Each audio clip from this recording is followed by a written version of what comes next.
You think surviving the 1970s was just about cutting coupons and skipping dessert? Think again. Black families stretched every dollar into meals that were filling, flavorful, and made with love when money was tight. Here are 60 cheap meals that kept entire families fed. Potato salad with eggs and pickles was the dish that could start arguments at family gatherings, as every mother believed her recipe was the only correct version. Black mothers would boil potatoes until just tender, then mix them while still warm with mayonnaise, mustard, chopped eggs, sweet pickles, celery, and onions. The warmth helped the potatoes absorb the dressing, creating a creamier result than cold mixing ever could. Some families added paprika on top for color, others stirred in pickle juice for extra tang, and debates about the right way could last for generations. Children often preferred the edges of the bowl where the potato had absorbed the most dressing and the flavor concentrated. Made a day ahead, the salad improved as it sat, the flavors melding together overnight in the refrigerator. This dish proved that even simple ingredients could become deeply personal, carrying family identity in every creamy, tangy bite. Poke salad sandwiches used foraged greens that grew wild across the South, providing free nutrition for families who knew how to prepare them safely. Young pokeweed shoots were gathered in spring, boiled multiple times to remove toxins, then seasoned and packed between bread. The greens had an earthy, slightly bitter flavor that paired well with bacon drippings or hot sauce. Foraging poke required knowledge passed between generations, understanding which plants were safe and when to harvest them. Families gathered poke from roadsides and field edges where it grew abundantly. The practice connected eating to the land in ways that purchased food never could. Children learned identification skills alongside cooking techniques.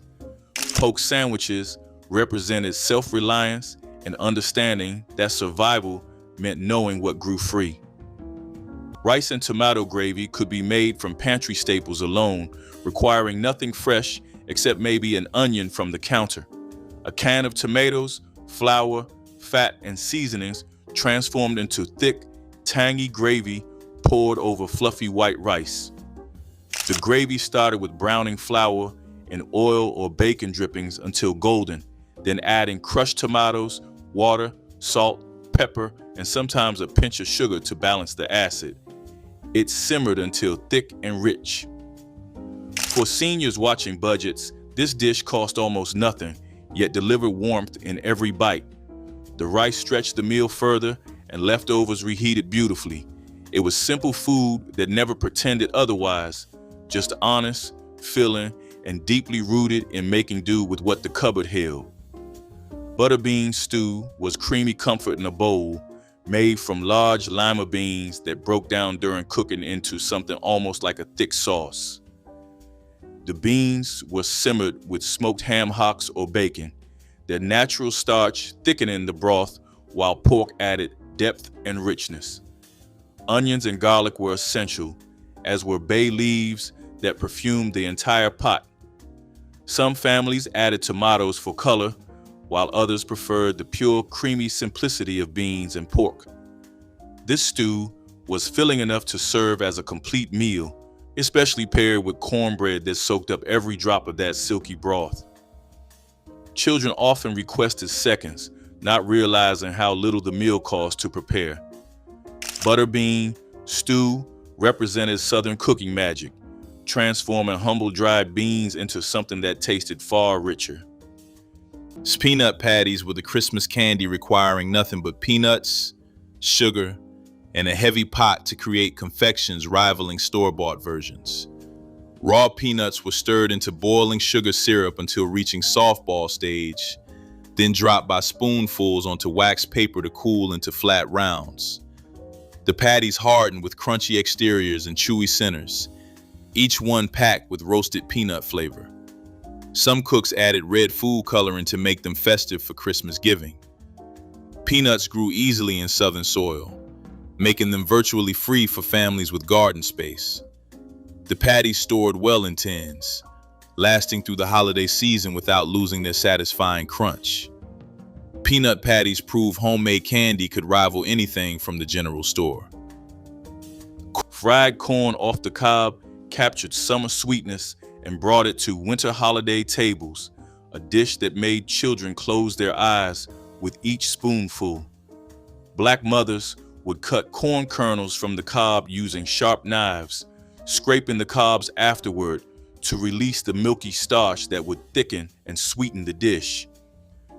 The kernels were fried slowly in bacon grease with a touch of sugar, salt, and black pepper until they caramelized slightly and the milk thickened into creamy sauce. This was not the boiled corn that appeared at everyday dinners, but something richer and more indulgent, a side dish that children treated almost like dessert. Families who grew their own corn would freeze or can summer's harvest specifically for holiday meals, making this dish a bridge between seasons. The bacon grease added smokiness that balanced the sweetness, creating flavors that made children return for seconds and thirds. At holiday tables, where every dish competed for attention, fried corn held its own against fancier preparations. Souse meat sandwiches used the jellied pork that resulted from boiling pig feet, ears, and other scraps with vinegar and spices. The meat was picked from bones, mixed with natural gelatin, and pressed into loaves that could be sliced for sandwiches. The flavor was tangy and rich, the texture somewhere between firm and soft. Families made souse after hog killings, preserving parts that would otherwise go to waste. The vinegar acted as preservative, allowing the meat to last for weeks in cool cellars or ice boxes. Workers carried souse sandwiches, knowing the protein would sustain them through demanding labor. The taste was distinctive, not for everyone, but deeply satisfying for those who grew up eating it. Souse represented the nose-to-tail philosophy that defined Black foodways. Black-eyed peas carried luck and nourishment in every spoonful, cooked simply with onion, garlic, and smoked meat for flavor.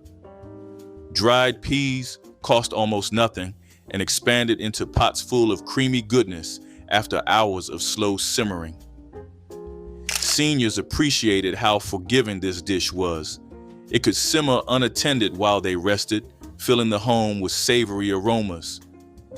The peas provided protein and fiber, making them a complete meal when served over rice with hot sauce and cornbread. Leftovers kept well and improved overnight as flavors deepened. For those on fixed incomes, a bag of dried black-eyed peas meant multiple meals for mere dollars. The dish connected seniors to tradition, recalling New Year's celebrations and Sunday tables where these humble legumes symbolized prosperity and hope. Turkey wing stew appeared on tables in winter, especially after holidays when turkey parts went on sale. The wings were large enough to provide substantial meat while remaining affordable for families watching every dollar. They were browned in a heavy pot until the skin crisped, then covered with water and simmered with onions, celery, carrots, and potatoes. The dark meat stayed moist through long cooking, becoming tender enough to fall from the bone. Bay, leaves, and thyme added depth without cost, and some cooks stirred in tomato paste for color. This stew fed families for days, the broth growing more flavorful with each reheating. Children loved pulling the meat from bones themselves, making dinner feel interactive. Turkey wing stew represented smart shopping and smarter cooking, turning sale items into meals that felt abundant. Parched peanut brittle was the Christmas candy requiring nothing but peanuts, sugar, and patience over a hot stove.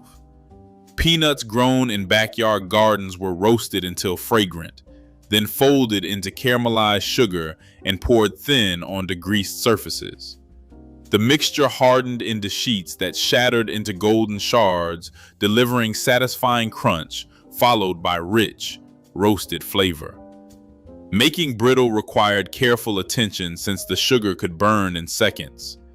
But experienced cooks knew exactly when to pull the pot from heat. The candy stored well in tins, making it ideal for gift giving when money was scarce. Parched peanut brittle proved that homegrown ingredients, transformed by skill, could rival any store-bought confection, bringing pride to families with nothing but determination. Chitlins with vinegar and onions divided holiday tables into those who understood and those who could never be convinced. Yet, children who grew up eating them begged for the distinctive flavor.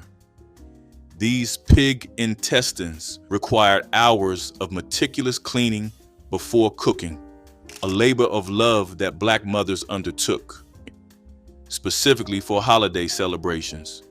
Once cleaned, chitlins were boiled for hours with onions, garlic, and spices until tender, then served with hot sauce and sharp vinegar that cut through their richness. The smell during cooking was potent and unmistakable, announcing to entire neighborhoods that someone was preparing a proper feast. Children raised on chitlins developed a taste for their chewy texture and earthy flavor, requesting them year after year. At about 25 cents a pound, chitlins allowed families to serve abundant protein when other meats were too expensive. This dish carried cultural weight beyond its ingredients, connecting families to ancestors who transformed discarded parts into celebration food. Tomato sandwiches celebrated summer's abundance when gardens produced more ripe tomatoes than families could eat fresh. Thick slices of red tomato were layered between bread, spread with mayonnaise, and sprinkled with salt and pepper. The juice soaked into bread, creating a messy but deeply satisfying lunch that tasted like summer itself. Families ate these constantly during tomato season, knowing fresh abundance would disappear with the first frost. The simplicity was the point because perfectly ripe tomatoes needed nothing more than bread and salt to become memorable. Children helped pick tomatoes and learned to appreciate how gardens could feed families. These sandwiches couldn't travel far because juice made bread soggy, but eaten fresh, they represented everything good about growing your own food. Fried green tomatoes offered seniors a way to enjoy something crispy and tangy when ripe tomatoes were out of season or too expensive. Firm green tomatoes were sliced thick, dipped in buttermilk, dredged in seasoned cornmeal, and fried until the coating turned golden, while the tomato inside stayed slightly firm with a bright, tart flavor. The contrast between crunchy exterior and tangy interior made each bite interesting. Green tomatoes cost less than ripe ones and were often available at farmers markets when other produce had been picked over. For seniors cooking alone, 2 or 3 tomatoes provided enough slices for several meals. Eaten as a side dish, stacked on sandwiches, or simply enjoyed hot from the skillet with a sprinkle of salt, fried green tomatoes proved that unripe produce could become something worth craving. Kidney bean stew was a thick, satisfying pot of comfort that required little more than dried beans, seasoning, and patience. The beans were soaked overnight, then simmered with onions, garlic, tomatoes, and whatever smoked meat the family had, often a ham bone or salt pork. The result was a rich, brick red stew that clung to rice and soaked into cornbread beautifully. Some cooks added bell peppers and celery, creating something close to simplified red beans and rice.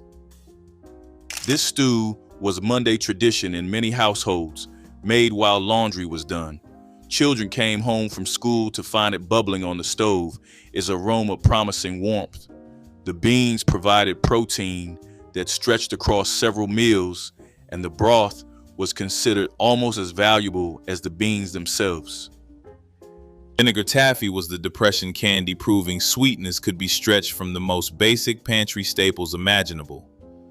Sugar and vinegar were boiled together until the mixture reached hard crack stage, creating candy both sweet and tangy. The hot syrup was poured onto greased surfaces, cooled slightly, then pulled repeatedly until it turned opaque and chewy. The vinegar prevented crystallization and added bright, sharp flavor, cutting through the sweetness perfectly. Children loved pulling the taffy, competing to see who could stretch it longest without breaking. The finished candy was twisted into ropes and cut into pieces lasting weeks in jars. Vinegar taffy cost almost nothing, requiring only 2 ingredients most families already had.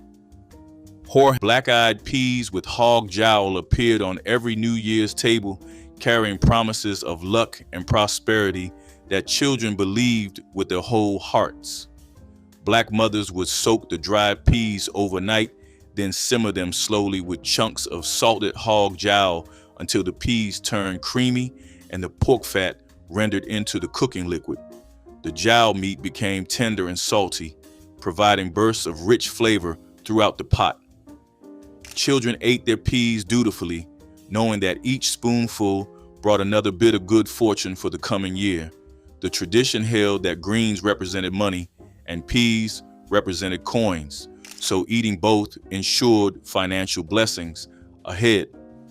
Hog jowl cost far less than bacon or ham, yet delivered even more pork flavor, making it the economical choice for families feeding crowds.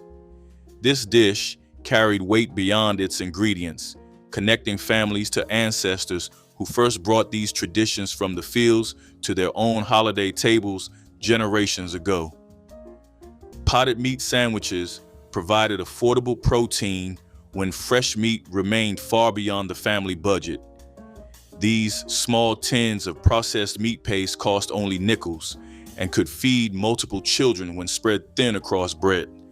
The paste was salty and intensely flavored, meaning a little went far in making plain bread taste substantial. Mothers would open a single tin and divide it among several sandwiches, stretching resources while ensuring everyone ate before school or work. Potted meat required no refrigeration before opening, ideal for pantries without ice boxes.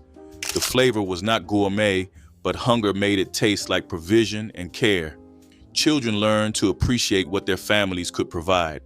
Factory workers carried these in metal pails, eating them cold at work sites where no heating was possible. Potlikker soup transformed what others discarded into pure liquid nourishment. After cooking greens like collards, turnips, or mustard, the remaining broth, rich with vitamins and smoky flavor from seasoning meat, became a soup base too precious to waste. Seniors would add whatever vegetables needed using up: potatoes, carrots, onions, or beans. Sometimes leftover meat was stirred in, stretching one meal into another. The soup simmered until everything melded into a satisfying bowl served with cornbread for dunking. This dish represented the ultimate in resourceful cooking: waste nothing, use everything. For those on fixed incomes, Potlikker soup meant nutrition without additional expense. It was deeply traditional, carrying the wisdom of ancestors who understood that flavor and nourishment hid in what others overlooked. Black-eyed pea stew carried cultural significance beyond its role as winter fare. It was luck food, traditionally eaten on New Year's Day, but enjoyed through cold months. The peas were simmered with smoked meat, usually ham hocks or salt pork, until they became creamy and the broth turned rich with smoky depth. Onions, garlic, and tomatoes joined the pot, adding layers of flavor that made each spoonful interesting. Some cooks added collard greens directly to the stew, creating a complete meal that symbolized prosperity. The peas provided protein and fiber, while smoked meat added fat and flavor that satisfied deep hunger. Children ate this stew, knowing the stories behind it, that peas represented coins and greens represented paper money.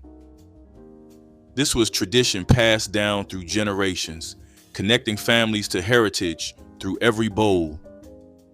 Cracker pudding turned stale soda crackers into Christmas dessert, tasting far more expensive than its humble origins.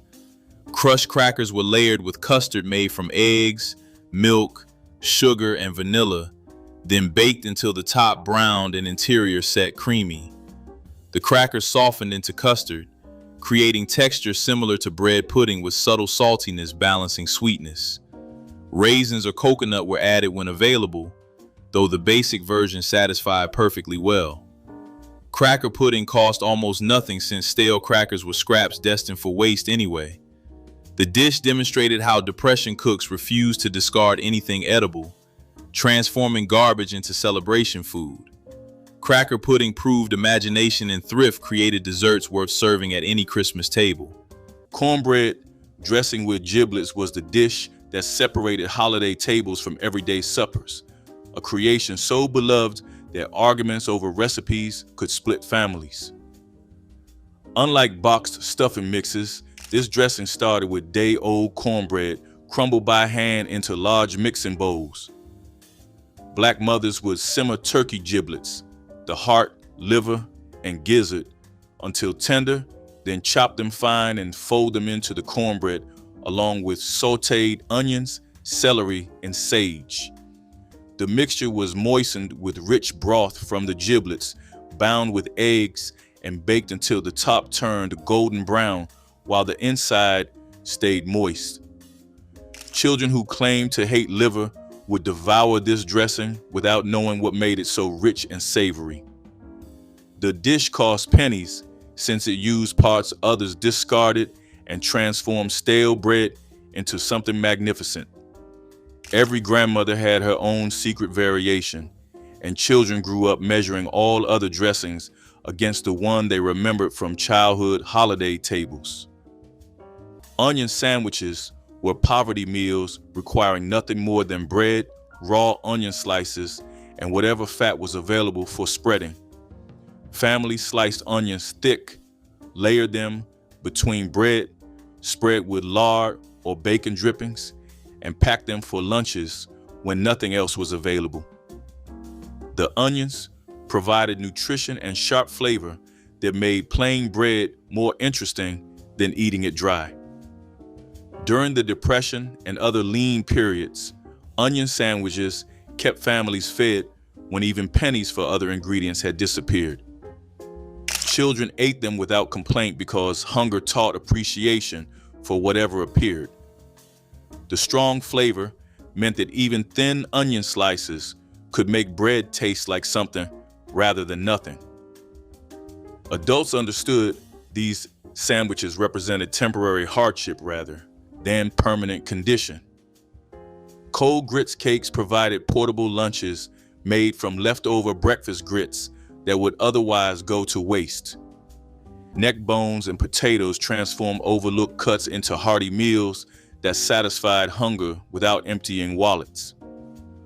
Pork neck bones were among the cheapest meats at the butcher counter, yet they contained rich flavor and tender meat that fell away after slow cooking. Browned first in a heavy pot, then simmered with water, onions, garlic, and seasonings, the bones released their goodness into savory broth. Potatoes added partway through absorbed the meaty essence as they softened. The dish required hours of simmering, but almost no active work, perfect for seniors who could start a pot and let it cook while resting. By dinner, the kitchen filled with aromas that triggered memories of grandmothers. One pot fed someone for days, each reheating, intensifying the flavors. Navy bean and bacon stew was comfort food that required nothing more than pantry staples and a little time. The beans were soaked overnight, then simmered with thick-cut bacon, onions, and garlic until everything became tender and the broth turned cloudy with starch. Some families added tomatoes for color, while others preferred the pure white simplicity of beans and pork. Bay leaves and black pepper were the only seasonings needed. The bacon provided salt and smokiness that permeated every bite, This stew was often made in large batches because it kept well and reheated beautifully. Children came home from school to find it waiting on the stove, ready to warm them inside out. The beans provided protein that stuck to ribs, while bacon satisfied cravings for richness.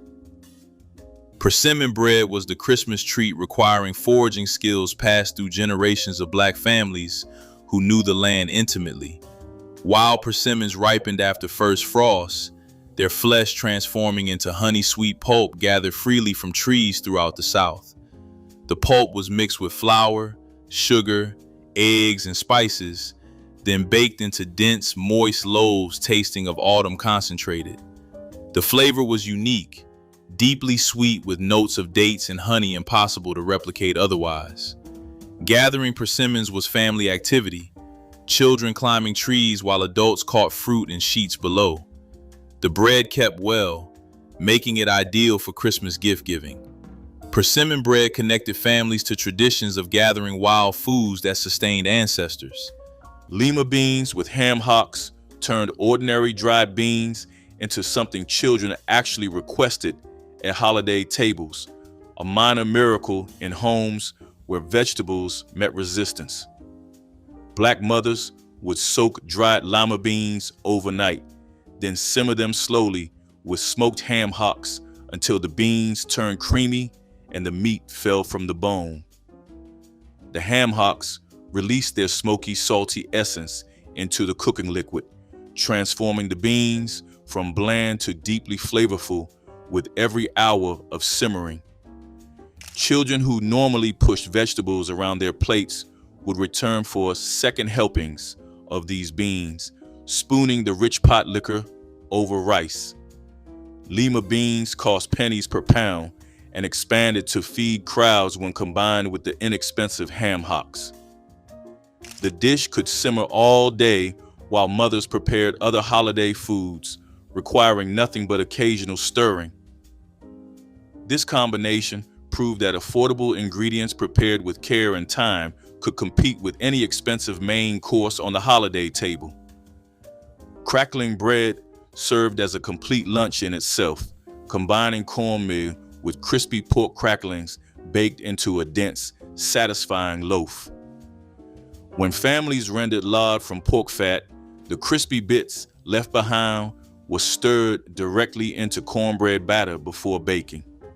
The result was bread studded with salty, crunchy pork pieces that provided both protein and fat alongside cornmeal's carbohydrates. Workers carried wedges wrapped in cloth, eating them cold at midday when no other food was available. The bread kept well for days, remaining edible, long after fresh bread spoiled. Every crackling represented waste transformed into nutrition, pig fat that wealthier families discarded, becoming essential calories. The flavor was rustic and satisfying, each bite offering different textures as teeth found crackling pieces within cornmeal. Sardines and crackers required no cooking at all, perfect for seniors who lacked energy or simply wanted something quick. A can of sardines provided protein, omega fatty acids, and calcium from the soft bones, all for $1 or $2, arranged on saltine crackers with a dash of hot sauce and maybe some sliced onion. The combination became lunch or light supper. Some folks mashed the sardines with mustard and relish, creating a spread similar to tuna salad, but with its own distinctive character. The meal came together in minutes and left no pots to wash. For those watching pennies, sardines and crackers stretched budgets while delivering genuine nutrition.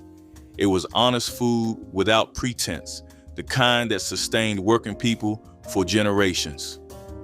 Smoked turkey, neck stew became a healthier alternative to pork-based dishes while still delivering the deep, smoky flavor that Black families loved.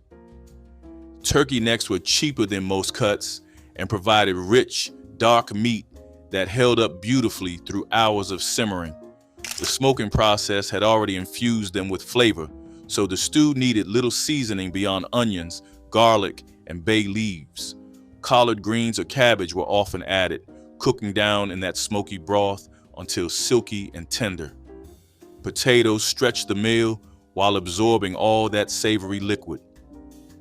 This stew was considered lighter than its pork counterparts, but equally satisfying, perfect for families trying to eat better without abandoning comfort food. The broth was treasured almost as much as the meat, ladled over rice or sopped up with cornbread. Brown sugar fudge appeared at Christmas, when white sugar was too expensive, but the holiday still demanded something sweet. Brown sugar was cooked with milk, butter if available, and vanilla until it reached softball stage, then beaten until it thickened into creamy, grainy fudge. The flavor was deeper than white sugar fudge, with caramel notes making each piece taste richer than its humble ingredients suggested. Mothers poured the mixture into buttered pans, scored squares, and hid them until Christmas morning. Brown sugar cost less than refined white, making this fudge possible even in the hardest times. The candy proved that Depression-era cooks could create luxury from pantry staples and patience, turning nothing into something worth celebrating. Sweet potato biscuits turned leftover mashed sweet potatoes into breakfast bread that children fought over, each wanting the tallest, fluffiest specimen from the batch.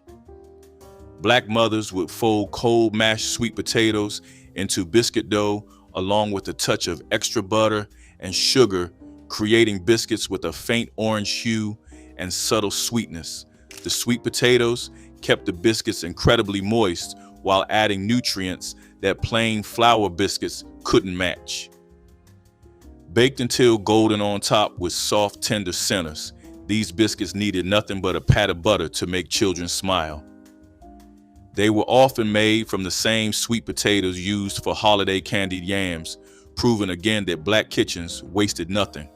Served warm from cast iron skillets, the biscuits disappeared almost faster than they could cool. This clever use of leftovers showed children that resourcefulness and deliciousness could exist together on the same plate. Streak-o-lean sandwiches featured cheap salt pork that was more fat than meat, fried until crispy and placed between bread while still hot. The pork was sliced thin, fried slowly until the fat rendered and edges crisped, creating something between bacon and fried fatback. The salt content was intense, providing essential sodium for bodies sweating through southern heat. Streak-o-lean cost less than bacon because it contained more fat and less meat, making it affordable for families stretching every penny. The fried slices soaked into bread, creating a rich, salty sandwich that satisfied hunger completely. Workers carried these, knowing the fat and salt would sustain them through brutal labor. Children learned to love the crispy edges and soft centers that made this humble cut taste like real sustenance. Oxtail stew turned one of the most affordable cuts at the meat counter into something that tasted luxurious and deeply satisfying. Oxtails were browned until caramelized, then braised for hours with onions, carrots, celery, tomatoes, and seasonings until the meat fell off the bone and the marrow melted into rich, silky gravy. The collagen from the bones created body and richness that expensive cuts could never match. For seniors, oxtail stew was practical. Despite the long cooking time, it required little attention once the pot was on the stove, and one batch fed someone for days. The stew improved with each reheating as flavors continued to meld. Served over rice or with crusty bread for soaking up the gravy, oxtail stew proved that the cuts others overlooked held the deepest, most satisfying flavors. Beef shank stew transformed one of the toughest, cheapest cuts into something that rivaled expensive roasts in flavor and tenderness.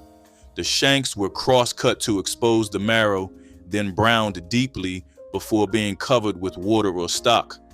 Hours of gentle simmering broke down tough connective tissue into gelatin, creating a broth so rich it set solid when chilled. Onions, carrots, celery, and potatoes joined the pot, soaking up that beefy essence. The marrow was considered the prize, spread on bread or stirred into the stew for extra richness. This was Sunday dinner food, started in the morning and ready by evening. Families gathered, knowing the wait had been worth it, each bite tender and deeply satisfying. Beef shank stew proved patience could transform humble cuts into something special. Molasses pull candy was the Christmas tradition that turned an evening into celebration, requiring nothing but molasses, sugar, and willing hands. The mixture was boiled to hard crack stage, then poured onto greased platters to cool just enough for handling. Children and adults would butter their hands and begin pulling, stretching the dark candy until it lightened and developed silky texture. Partners faced each other, stretching the rope between them until arms ached from the effort. As the candy cooled, it was twisted into ropes and snapped into pieces that lasted weeks in tins. Molasses was the cheapest sweetener during the Depression, making this candy possible for almost any family. Pool candy transformed poverty into celebration, proving Christmas joy came from togetherness rather than store-bought luxuries. Oxtail stew transformed the tail of the cow into something so rich and tender that children would beg for it weeks before the holiday arrived. Black mothers knew that oxtails required patience, hours of slow braising until the meat surrendered from the bone and the collagen melted into the gravy. The tails were first browned in hot oil until deeply caramelized, then covered with water, tomatoes, onions, carrots, and potatoes before simmering for most of the afternoon. The resulting gravy was thick and glossy, coating the fork-tender meat with every bite. Children loved picking up the bones to gnaw the last bits of meat, their fingers and faces sticky with the rich sauce. At about 30 cents a pound, oxtails were considered scraps by many butchers, but Black families recognized them as treasure waiting to be unlocked.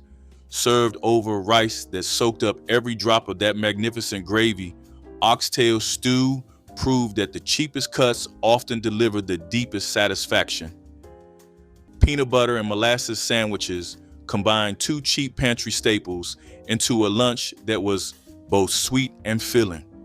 Families spread peanut butter on one slice of bread and drizzled thick molasses on the other, pressing them together into a sticky, satisfying meal. The peanut butter provided protein and fat that sustained energy through afternoon labor, while molasses added iron and quick sugars. Both ingredients cost pennies and lasted weeks without refrigeration, making this combination reliable during lean times. Children loved the sweetness, often requesting these even when other options were available. The molasses cut through the peanut butter's thickness, creating a flavor that felt like dessert rather than poverty. Workers carried these, knowing the protein would sustain them through physical labor. Freed okra transformed a vegetable that some found challenging into crispy, addictive bites that disappeared quickly from any plate. Fresh or frozen okra was sliced into rounds, dredged in seasoned cornmeal, and fried in hot oil until golden and crunchy. The cornmeal coating sealed in the okra's natural moisture while eliminating the sliminess that turned some people away. For seniors, frozen okra made this dish accessible year-round and eliminated the prep work of washing and cutting fresh pods. A bag cost little and provided several servings of vegetables disguised as something almost indulgent. Fried okra could be a side dish, a snack, or even a light meal when paired with sliced tomatoes and cornbread. The crunch satisfied cravings for something fried while still delivering the fiber and vitamins that aging bodies needed. Pig feet stew was hearty winter fare that transformed an overlooked cut into something families craved when temperatures dropped. The feet were split, cleaned thoroughly, and simmered for hours until the skin became tender and natural gelatin thickened the broth into something luxurious.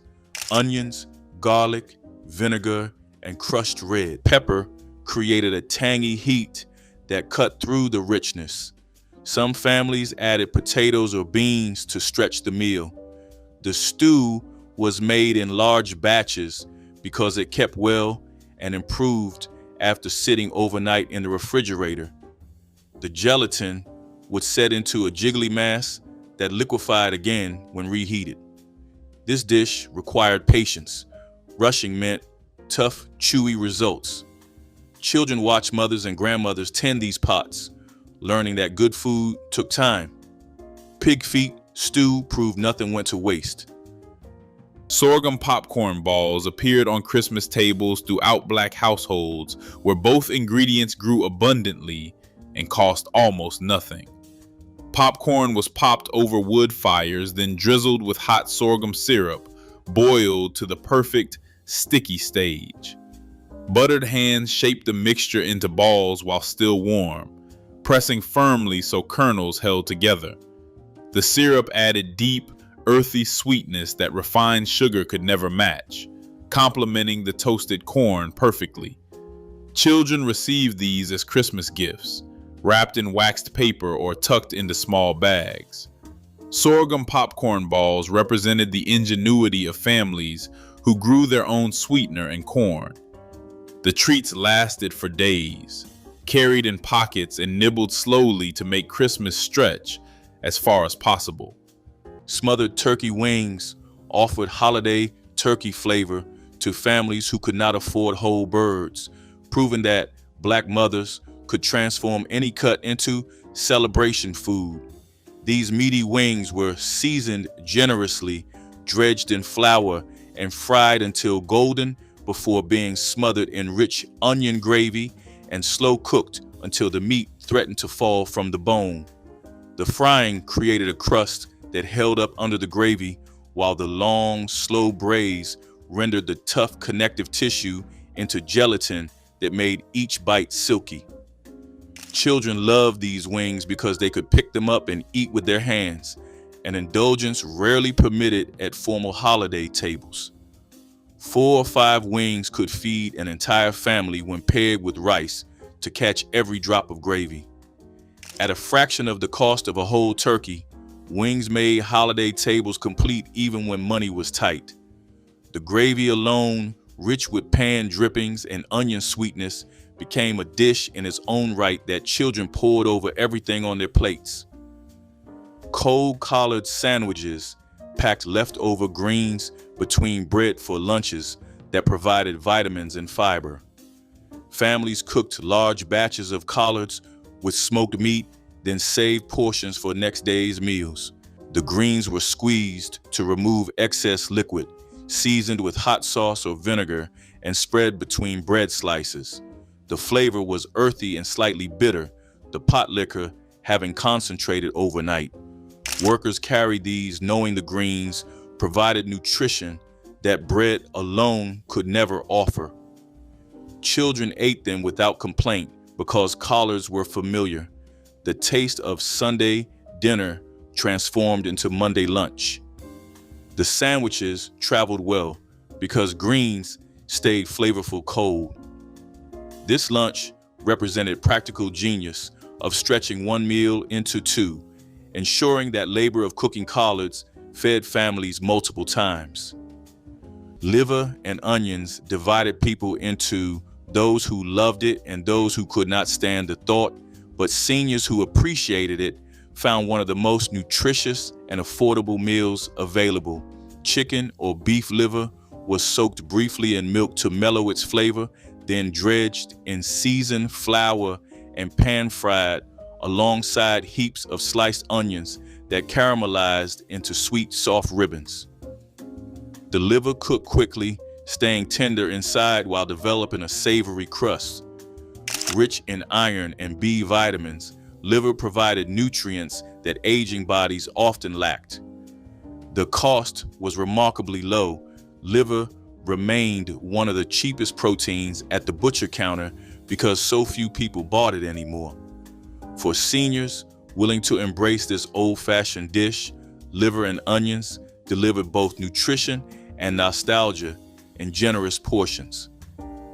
Rabbit stew was country food that appeared on tables when someone in the family knew how to hunt or had connections to those who did. The meat was lean and mild, requiring gentle cooking to stay tender and the addition of fat to add richness. The rabbit was cut into pieces and browned, then simmered with onions, carrots, potatoes, and herbs until the meat fell from the bone. Some cooks added bacon or salt pork for extra flavor. The broth was lighter than beef stew, but deeply satisfying with a delicate gaminess that set it apart from chicken. This stew connected families to rural traditions even after they moved to cities. Children who grew up eating rabbit stew learned where food came from and developed appreciation for those who could provide it. Pigeon pea stew carried Caribbean influences into Black American kitchens, bringing tropical flavors to cold winter nights. Hound drops were the old-fashioned Christmas candy connecting Black families to herbal traditions stretching back generations. The bitter herb grew wild throughout the South, gathered freely from roadsides by those who knew where to look. Horehound leaves were steeped into strong tea, combined with sugar, and boiled into hard candy that soothed sore throats while satisfying sweet cravings. The flavor was intensely herbal with bitter undertones balanced by sweetness, an acquired taste children learned to love. Mothers made these as medicine and treat combined, giving them throughout cold winter months. The drops cost nothing but labor since the herb grew wild, and sugar could be bartered cheaply. Horehound drops represented folk knowledge passed through generations. Red velvet cake with 7-minute frosting was the showstopper that made children believe their family's table was the finest in the neighborhood. Black mothers would carefully measure cocoa and red food coloring into buttermilk batter, creating layers that baked into deep crimson cake with subtle chocolate flavor. The 7-minute frosting required beating egg whites and sugar over simmering water until they transformed into glossy, marshmallow-like peaks that spread like clouds across the red layers. Children gathered to watch the frosting process, mesmerized by the transformation happening in the double boiler. The finished cake looked like something from a magazine, red and white and dramatic on the holiday table. Despite appearances, this cake cost little more than a plain one. The color came from a few drops of dye, and the frosting used only egg whites and sugar. This cake proved that Black mothers could create elegance from economy, making children feel wealthy on holidays, regardless of what the bank account actually held. Pickle sandwiches provided tangy lunches when refrigerators held little else beyond jars of home-canned vegetables. Families sliced pickles lengthwise and layered them between bread, spread with whatever fat was available. The pickles offered crunch, acidity, and flavor that made plain bread interesting.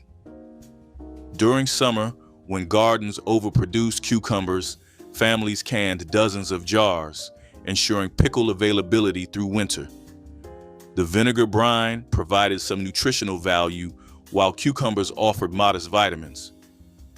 Children ate these without complaint because the tangy crunch satisfied in ways plain bread alone never could. The sandwiches traveled well since pickles didn't spoil, and bread stayed fresher when moisture from the pickles kept it soft. This lunch represented families who preserved summer abundance for winter scarcity. Butter beans with ham hock turned humble ingredients into something that tasted like slow Sunday afternoons. Dried butter beans soaked overnight, then simmered for hours with a smoked ham hock until the beans turned creamy and the meat fell off the bone. The broth became silky, flavored with onion, garlic, bay leaf, and black pepper. For seniors cooking alone, this dish was practical. One pot, minimal preparation, and enough food for several days. The ham hock cost little but delivered tremendous flavor, infusing every bean with smoky depth. The beans provided protein and fiber, making this a complete meal. Served over rice or with cornbread, butter beans with ham hock proved that patience and simple ingredients could warm both body and spirit. Neck bone stew carried families through the coldest months when money was tight and bellies needed filling. Pork neck bones were cheap at the butcher counter, often sold for pennies a pound because most people overlooked them. But black cooks knew better. They understood these bony cuts held deep flavor, waiting to be coaxed out through gentle simmering. The bones were browned first, then covered with water and left to bubble alongside potatoes, carrots, onions, and celery until the meat became fork tender. Some families added turnips or cabbage to stretch things further. The smell alone announced dinner was ready, drifting through every room like a warm invitation. Children hovered near the stove, waiting to tear meat from bones with their fingers. This stew proved the humblest ingredients could become something worth gathering around. Sweet potato pone was the Christmas dessert, transforming root cellar staples into something approaching luxury during the leanest years. Grated sweet potatoes were mixed with molasses, flour, spices, and whatever fat was available, then baked slowly until the top caramelized into sticky darkness. The texture fell between pudding and cake, dense and satisfying with edges that crisped into chewy candy. Sweet potato pone cost almost nothing, since potatoes stored through winter and molasses was cheaper than sugar. The dish connected families to African foodways, where yams and sweet potatoes held ceremonial importance. Some cooks added dried fruit when available, though the basic version needed nothing more than potatoes and sweetener to satisfy. Collard greens with smoked turkey necks simmered all day on the back of the stove, filling homes with a smell that announced holidays had officially arrived. Black mothers would strip the tough stems from bundles of collards, washing the leaves repeatedly until no grit remained before chopping them into ribbons. Smoked turkey necks went into the pot first, simmering for hours to create a rich, smoky broth before the greens were added along with onions, garlic, vinegar, and red pepper flakes. The greens cooked low and slow until they turned silky and dark, absorbing all that smoky flavor while releasing their own earthy sweetness. Children learned to love the potlikker as much as the greens themselves, sopping it up with cornbread until plates shone clean. Turkey necks cost almost nothing compared to ham hocks, yet delivered the same depth of flavor that made greens taste like celebration. This dish connected families to traditions stretching back generations, each pot carrying memories of mothers and grandmothers who stirred before. Sardine sandwiches became a staple lunch for Black workers who needed cheap protein that traveled well without refrigeration. Canned sardines cost only pennies and provided omega-rich fish that families could trust to remain safe in lunch pails through hot afternoons. The sardines were mashed with whatever was available, sometimes mustard, sometimes hot sauce, sometimes just salt, then spread between bread slices. Factory workers and railroad men carried these, knowing they would taste the same at noon as at sunrise. The fish bones were eaten whole, providing calcium that strengthened bodies doing backbreaking works. Sardine cans stacked easily in pantries, requiring no special storage and lasting months. Mothers packed these, knowing their families would receive real nutrition despite limited resources. Egg and onion sandwich was poverty food that tasted like love when made by hands that knew what they were doing. Eggs were scrambled or fried with sliced onions until everything became soft and slightly caramelized, then piled between slices of white bread with mayonnaise, salt, and pepper. The combination was simple but satisfying. Protein from the eggs, sweetness from the cooked onions, richness from the mayo. For seniors living alone, this sandwich could be breakfast, lunch, or a light supper, requiring only ingredients that were always on hand.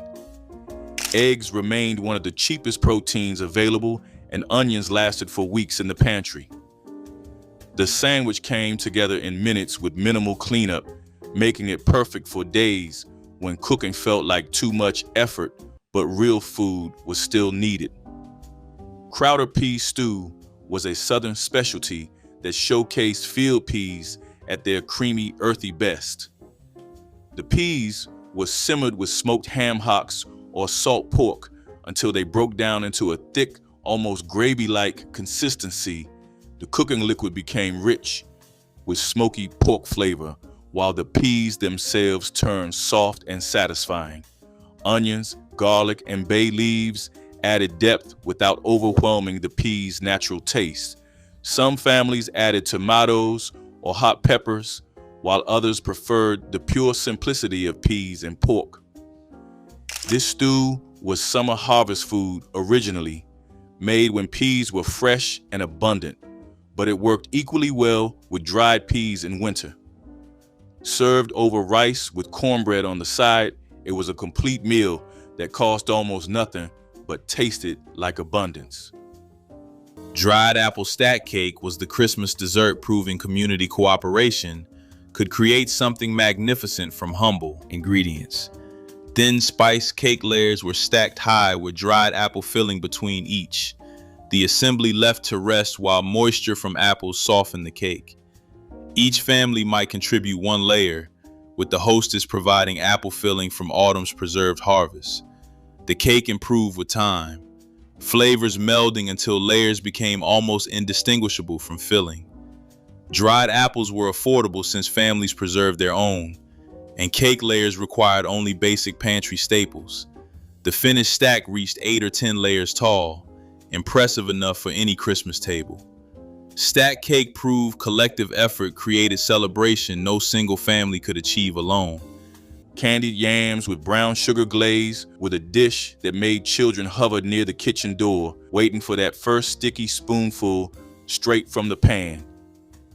Black mothers across the South would peel sweet potatoes by the dozen, slicing them into thick rounds before layering them in baking dishes passed down through generations. The magic happened when brown sugar, butter, cinnamon, and vanilla were melted together and poured over the potatoes before slow baking until the edges caramelized into chewy perfection. The smell alone could pull children from their beds on holiday mornings, sweet, warm, and promising something special. In the 1960s, sweet potatoes cost almost nothing, often pulled from family gardens or bought for pennies at roadside stands. Yet when transformed by patient hands and simple pantry staples, they became the centerpiece of holiday tables that made children feel wealthy. Kids would scrape every bit of syrup from their plates, and the corner pieces with extra caramelization were fought over with passion. Fatback sandwiches turned the cheapest cut of pork into portable protein that sustained Black workers through grueling labor. Thick slices of salted fatback were fried until edges crisped and fat rendered, then placed between bread slices while still warm. The salt and fat content provided essential calories for bodies sweating through fieldwork, factory shifts, or domestic labor. Fatback cost pennies per pound because wealthier families discarded it as waste, not understanding that Black cooks could transform it into sustenance.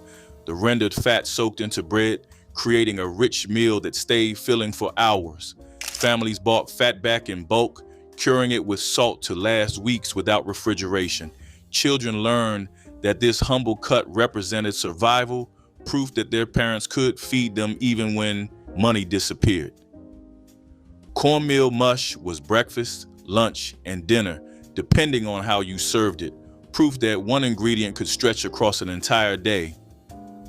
Cooked fresh in the morning, it became hot porridge drizzled with molasses or butter. Poured into a pan and chilled, it could be sliced and fried until crispy outside and creamy within. The recipe required only cornmeal, water, salt, and patience, stirring constantly while the mixture thickened into golden comfort. For seniors living alone, cornmeal mush was economical and versatile. A bag of cornmeal lasted weeks and cost mere dollars. The dish could be dressed with syrup, cheese, gravy, or simply more butter. It carried memories of childhood breakfasts and lean times transformed into something satisfying. Pinto bean and sausage stew was hearty weeknight fare that stretched a small amount of meat into a meal substantial enough to feed a crowd. The beans were soaked overnight, then simmered with sliced smoked sausage, onions, garlic, and tomatoes until everything became tender. The sausage released its fat into the broth, creating richness that permeated every bite. Some cooks added chili powder or cumin for warmth, while others kept seasoning simple. This stew was often made on Sundays and reheated throughout the week, each serving tasting better than the last. The beans provided protein and fiber, while sausage satisfied cravings for meat without breaking the budget. Children grew up eating this stew over rice, learning that simple ingredients cooked with care could rival anything. Sorghum pie was the Depression answer to pecan pie, using pantry staples to create something rich when expensive ingredients were impossible.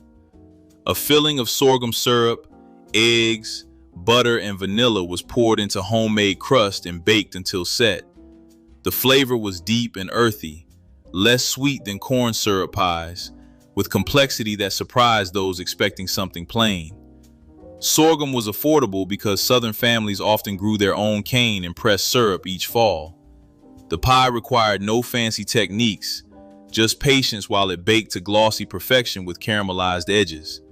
Mothers made these when pecan trees had bare years or nuts cost more than the budget allowed. Sorghum pie proved resourcefulness created desserts every bit as satisfying as expensive versions. Smothered cabbage with bacon transformed a humble vegetable into something children actually requested. A rare victory in homes where greens met resistance. Black mothers would core and slice whole heads of cabbage into thick wedges before layering them in large pots with strips of bacon, onions, and seasoning. The pot was covered and left to simmer until the cabbage turned silky and sweet, having absorbed all the smoky bacon fat. Children who normally pushed vegetables aside would clean their plates of this dish, won over by the familiar taste of bacon hiding in every bite. A whole head of cabbage cost just pennies, and a few strips of bacon could flavor enough to feed a family of 8 or more. The dish was often made the day before holidays, freeing up stove space for more elaborate preparations. This simple combination of cabbage and bacon proved that Black mothers understood how to make children eat their vegetables without a single complaint.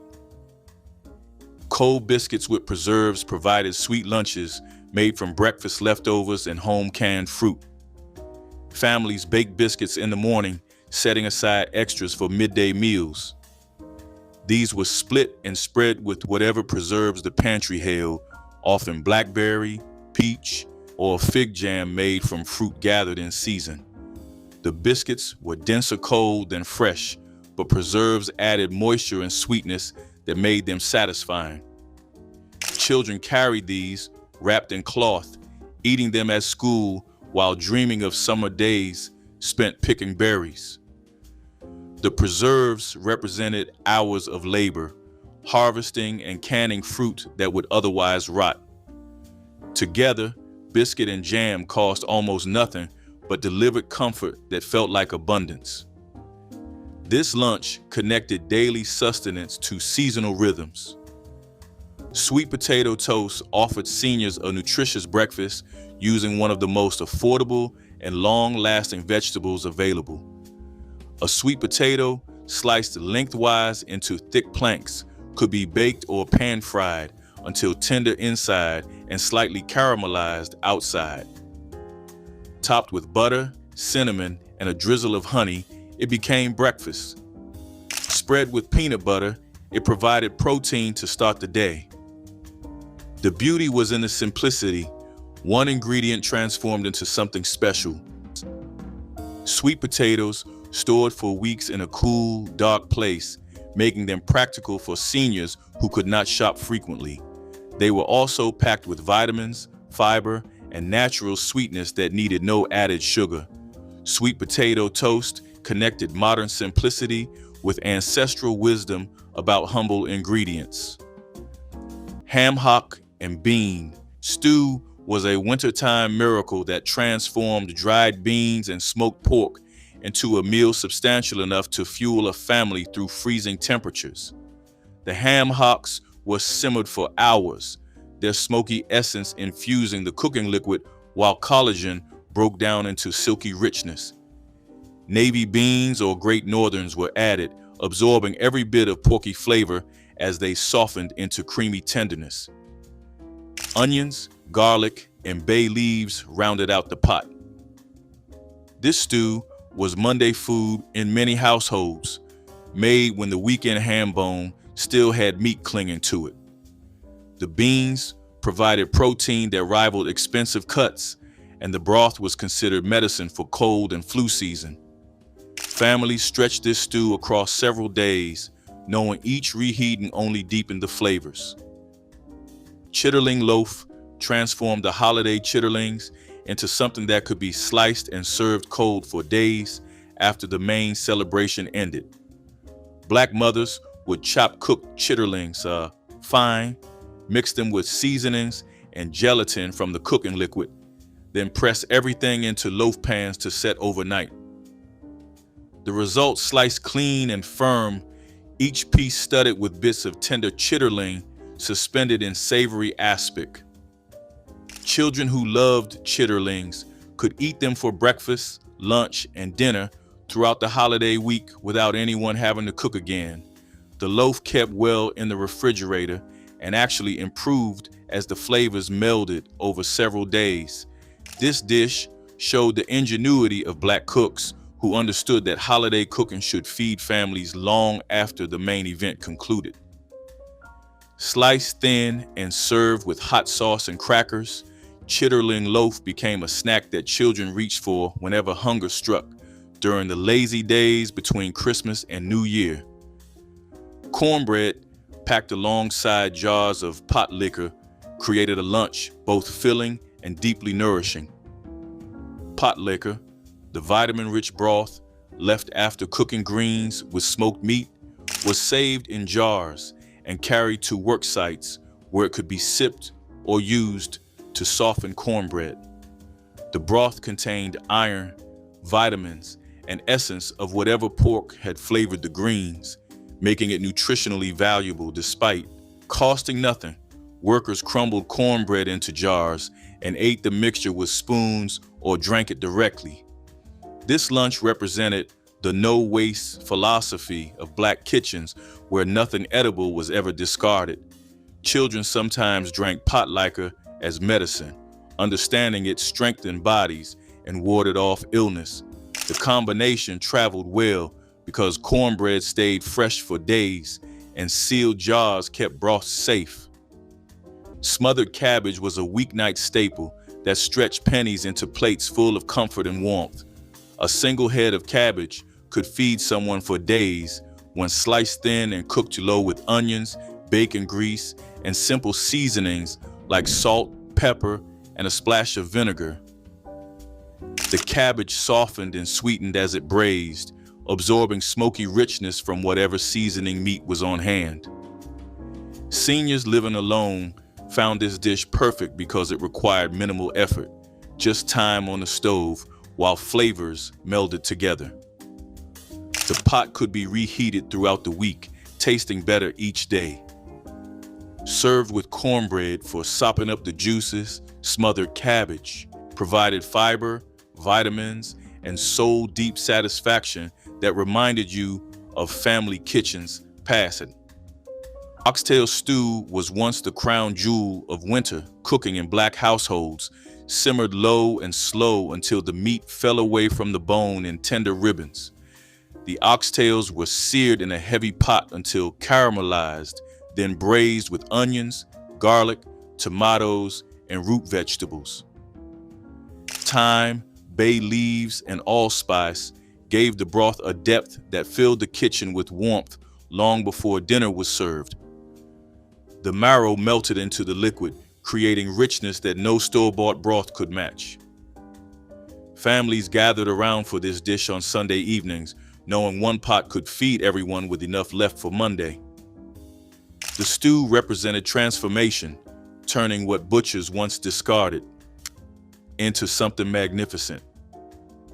Children learned early that the best flavor lived in the bones.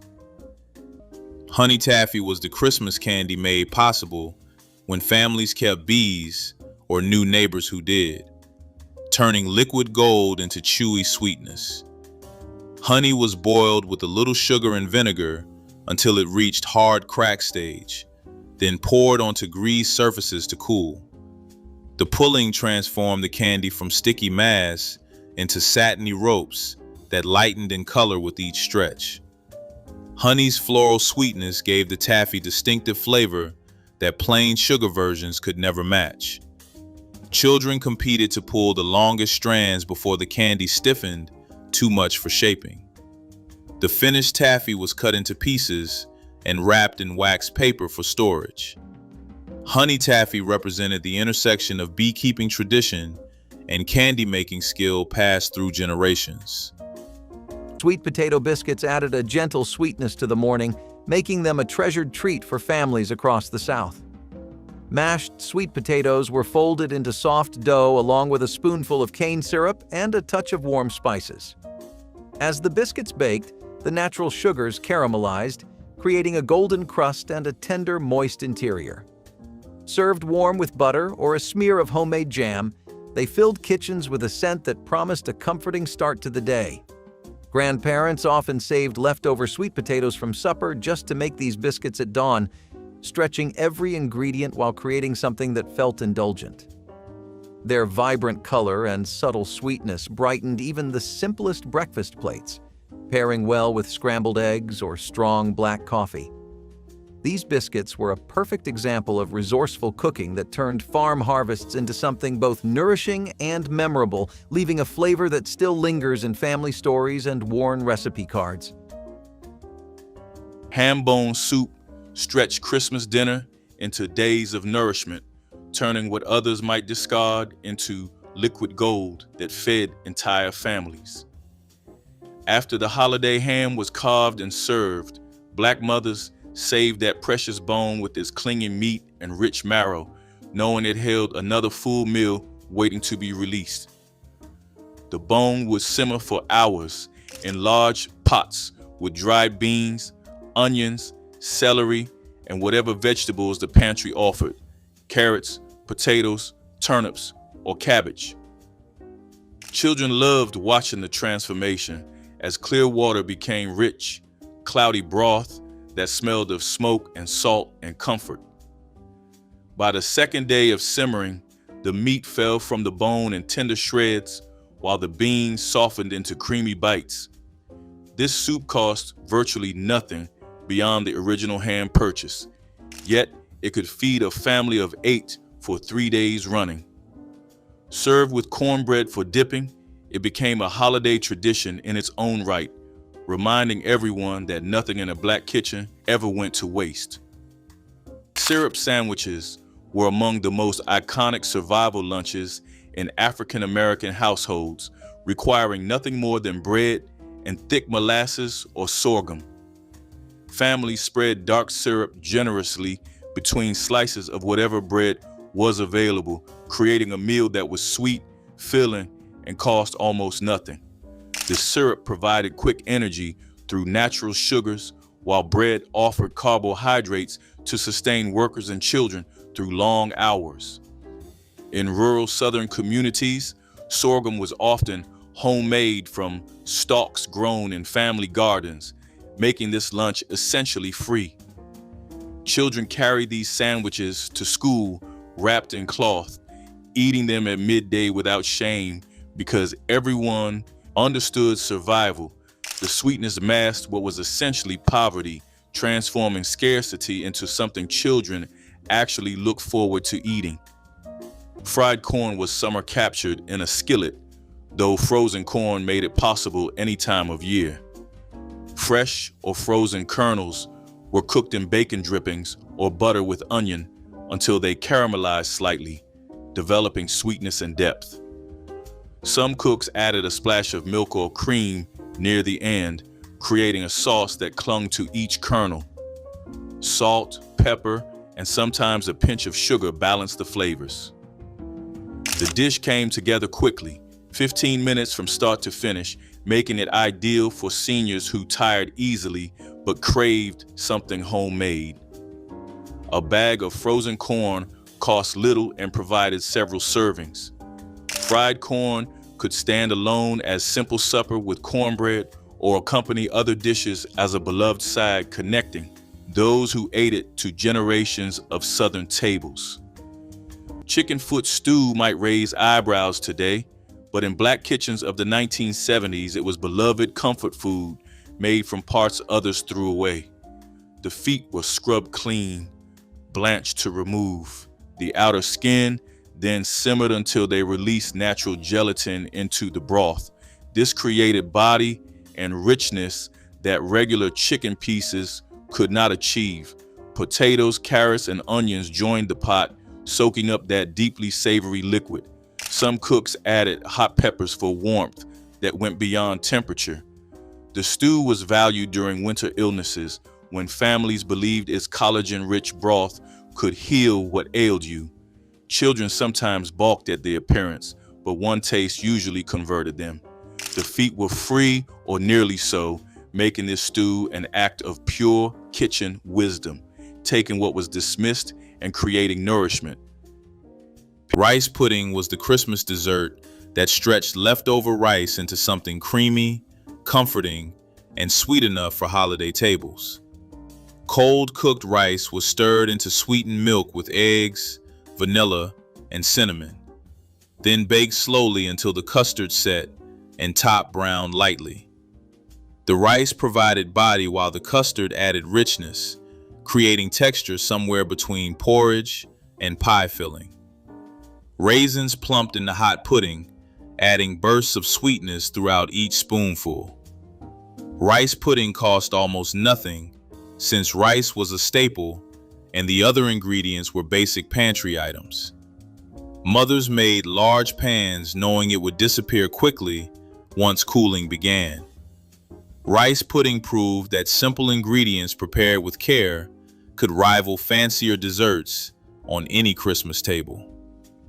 Hogshead hash was a breakfast that spoke to the no-waste mentality of African American cooking traditions that valued resourcefulness and respect for food. When a hog was butchered, nothing was left unused, and the head provided meat that could be stewed, chopped, seasoned, and fried into hearty dishes. Families would mix the shredded meat with potatoes, onions, and sometimes peppers, then cook it together in a skillet until browned, crispy, and richly flavored. The flavor was intense, smoky, and savory, and it filled the house with a smell that lingered long after breakfast was finished. It was not just food, but a reminder of how creativity and resourcefulness made survival possible in communities where every scrap mattered.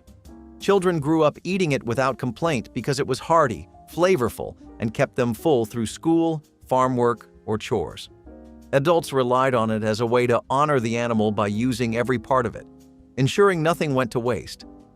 Though hog's head hash has nearly vanished from today's kitchens, it once stood as a powerful symbol of resilience, thrift, and respect for tradition that sustained families. Neck bones and brown gravy turned the cheapest cut at the butcher counter into something children requested by name when asked what they wanted for Christmas dinner. These bony cuts with their small pockets of rich, dark meat required hours of slow cooking to release their magic, but the result was worth every minute of patient waiting. Black mothers would season the bones heavily with salt, pepper, garlic, and onion powder before browning them in cast iron skillets until deeply caramelized. Covered with water and simmered low and slow, the bones released collagen that thickened the cooking liquid into silky gravy without any flour needed. By the time they were done, the meat slid off the bones with the gentlest touch, tender and infused with deep porky flavor. Children would pick up the bones with their fingers, gnawing every last bit of meat and sucking the marrow from the centers. At just 15 cents a pound in 1960s grocery stores, neck bones let families serve what felt like luxury while spending almost nothing. Cold sweet potatoes served as complete lunches, requiring no sandwich making, just a roasted potato carried in a pocket or cloth and eaten by hand. Families roasted sweet potatoes the night before in wood stoves or fireplace coals, letting them cool before packing for labor. Natural sugars provided energy, while fiber kept workers feeling full through long afternoons. Sweet potatoes grew abundantly in southern soil and stored well in root cellars, making them free for families with garden plots. Children ate them during school breaks, peeling back skin and biting into flesh that tasted almost like dessert. The convenience was remarkable because no preparation was needed at lunchtime. For generations of Black Americans, cold sweet potatoes represented the genius of ancestors who understood that simple foods provided reliable nourishment. Creamed corn brought sweetness and comfort to the table using either fresh ears or frozen kernels that cost almost nothing. The corn was cooked with butter, milk, or cream, a touch of sugar, and seasonings until it became a thick, luscious side dish that children and elders alike found irresistible. Some cooks added flour to thicken it further, while others let the corn's natural starches do the work. For seniors living alone, creamed corn provided vegetables in a form that was easy to eat and digest. It paired well with nearly everything: fried fish, pork chops, chicken, or simply eaten with cornbread as a simple supper. A bag of frozen corn transformed into several servings of this comforting dish, stretching grocery dollars while delivering both nutrition and the kind of homemade taste that reminded you someone cared. Beef hot stew was not for the squeamish, but those who grew up eating it remember the rich, almost beefy flavor that no other cut could match. The heart was trimmed of fat and tough valves, then cubed and browned before being covered with liquid and left to simmer. The meat was dense and lean, requiring long cooking to become tender, but the result was deeply satisfying. Onions, carrots, potatoes, and tomatoes stretched the stew while adding sweetness and color. Some cooks added Worcestershire sauce for depth, while others let the meat speak for itself. This stew appeared on tables when money was especially tight, organ meats costing far less than regular cuts. Children learned not to ask what was in the pot, just to eat what was served with gratitude. Buttermilk pralines were the southern candy that used tangy buttermilk to create something resembling expensive New Orleans confections at a fraction of the cost. Sugar and buttermilk were boiled together until reaching softball stage, then beaten with butter and vanilla until the mixture turned creamy and thick. Spoonfuls were dropped onto wax paper where they spread into patties with slightly grainy texture and deep caramel flavor. The buttermilk added tanginess that balanced the sweetness and helped the candy set properly. Pecans were added when available, though plain pralines satisfied perfectly well during lean times. Buttermilk was cheap since it was often the byproduct of butter making that families did at home. The pralines proved fancy candy was possible without fancy ingredients or expensive nuts. Molasses milk was one of those simple breakfast drinks that could fill an empty stomach and give strength to start the day without costing much.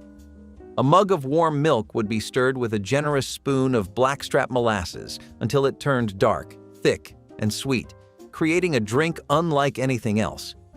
For families without access to expensive sugar, molasses was a cheaper and more nutritious option, packed with iron, calcium, and minerals that were badly needed in homes stretched thin. Children often drank it before school, while adults relied on it as a quick energy boost before heading to work in fields, factories, or other labor. It was easy to prepare, affordable, and comforting on cold mornings when heavier meals were not always possible or practical. The taste was bold, with a deep sweetness that lingered, giving a sense of fullness and warmth that plain milk never offered. It was more than a drink. It was a way of stretching resources while caring for a family's needs with love and creativity. Today, it has disappeared from most tables, but it once stood proudly as a daily ritual of comfort. Crackling bread brought the satisfying crunch of fried pork to every bite of cornbread, a combination that made children request extra pieces before the meal even started. When families rendered lard from freshly butchered hogs, the crispy bits of pork skin and fat that remained were called cracklings, and saving them for holiday cornbread became a treasured tradition. These crunchy nuggets were folded into cornbread batter along with their rendered fat, creating bread that was rich, savory, and utterly irresistible. The cracklings added pockets of salt and crunch throughout the golden bread, making each bite an adventure of textures. Children would search their pieces for the biggest cracklings, trading with siblings for the most prized bites. This bread cost nothing extra since it used what might otherwise be discarded, yet it elevated ordinary cornbread into something special. Served hot from cast iron skillets with butter melting across the top, crackling bread was the first thing to disappear from holiday tables. Fried fish cakes transformed small catches and leftover fish into portable lunches that traveled well and satisfied hunger. Families near rivers or coastal waters caught small fish, boiled them tender, then mashed the flesh with cornmeal and seasoning before frying into patties. These cakes could be made from fish too small for proper meals, stretching modest catches into food for entire families. The cornmeal binder extended protein, while frying created a crust that protected the interior during transport. Workers carried fish cakes in lunch pails or wrapped in newspaper, eating them cold hours after cooking. Coastal Black communities perfected these recipes over generations, understanding that water provided free protein for those willing to fish. The cakes represented skill and survival, transforming minimal resources into real meals. Salmon croquettes turned a can of fish into something that felt like a special occasion. Canned salmon was mashed with egg, cracker crumbs, onion, and seasonings, then shaped into patties and fried until golden brown and crispy outside. The interior stayed moist and flavorful, each bite delivering protein and omega fatty acids. For seniors living alone, salmon croquettes were practical. A single can yielded several patties that could be eaten fresh or reheated throughout the week. Served with grits for breakfast or alongside vegetables for dinner, they stretched a $2 can into multiple satisfying meals. The dish required only basic pantry ingredients and came together quickly, making it perfect for days when energy was limited but real food was needed. Salmon croquettes proved that canned goods could become comfort food. Chicken back stew was proof that nothing went to waste in a resourceful kitchen. The backs were often the cheapest parts at the butcher, mostly bone with bits of dark meat clinging to them, but they made some of the richest broth imaginable. The backs were browned first, then covered with water and simmered with onions, celery, carrots, and potatoes until the meat fell away and the broth turned golden. Some cooks added rice or noodles to stretch things further. The flavor was deeply chickeny, more intense than stews made from breast or thigh meat. Children grew up pulling small pieces of tender meat from the bones, learning that patience and attention could transform scraps into something satisfying. Chicken back stew represented the wisdom of generations who understood that flavor lived in the bones. Bread hill pudding was the ultimate expression of Depression thrift, transforming dried bread ends into Christmas dessert no one would guess came from scraps. Bread hills saved throughout the week were soaked in milk until soft, then mixed with eggs, sugar, vanilla, and spices. The mixture baked into custardy pudding with crispy top and creamy interior that satisfied like something expensive. Raisins or dried fruit stretched the dessert further when supplies allowed. Bread hill pudding cost almost nothing, since the main ingredient was kitchen waste destined for chickens. Mothers made this knowing families would never suspect they were eating scraps transformed into something wonderful. The pudding proved that nothing needed wasting when creativity met necessity. Molasses oatmeal filled kitchens with the deep aroma of blackstrap sweetness, offering an iron-rich start that was both frugal and indulgent. Old-fashioned oats simmered slowly in milk or water until creamy, then received a generous spoonful of thick sorghum or blackstrap molasses. The dark syrup melted into the oats, tinting them a warm brown and adding a flavor both smoky and sweet. Many families used molasses not only for its taste, but also for its mineral strength, a natural source of iron and energy. Some sprinkled chopped nuts or sliced bananas on top for extra texture, while others added a pinch of cinnamon for gentle spice. Molasses oatmeal spoke to a time when nourishment and economy were equally important, turning a humble grain into a breakfast that felt rich and sustaining. It remained a quiet favorite of African American households, a reminder that even the simplest bowls could carry history, health, and the comforting weight of tradition with every spoonful.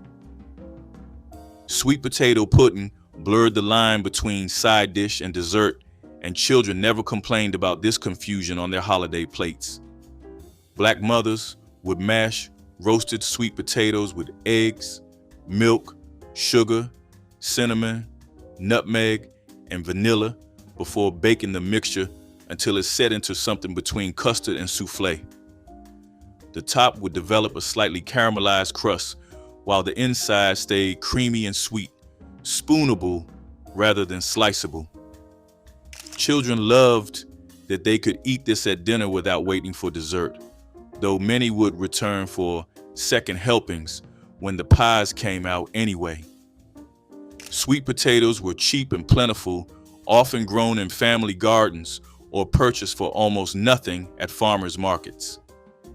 The eggs and milk came from neighbors with chickens and cows, making this a dish that cost nearly nothing while tasting like pure celebration. Pinto beans and cornbread sustained generations through hard times and remained a comfort even in better days. Dried pinto beans simmered all day with onion, garlic, and a ham hock until they turned creamy and the broth thickened into something almost gravy-like. The beans were served in deep bowls with cooking liquid spooned over, accompanied by hot cornbread for crumbling into the potlikker. Together, beans and corn provided complete protein, a fact that ancestors understood long before science confirmed it. For seniors watching budgets, this meal cost pennies per serving, yet delivered warmth and enough leftovers to last most of a week.